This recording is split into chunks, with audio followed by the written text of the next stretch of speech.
3F elf sandaalid. Need on siis ümbertöödeldud puuvilasest tekstiilist ja krõpsud on neil veluurist. Sinised ja roosad.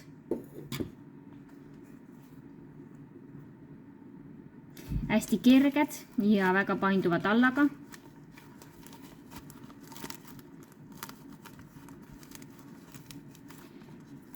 Krõpskinnitusega reguleeritavad siis siit ülevalt.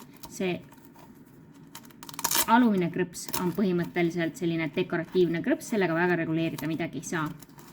Sees on neil siis selline võõrgust vooder.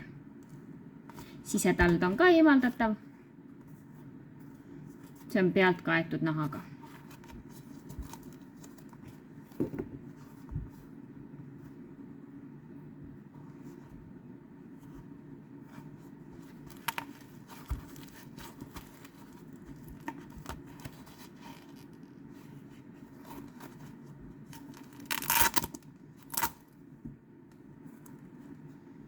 Lai varvaste osa sobib väga laia ja kõrge jalaga lastele.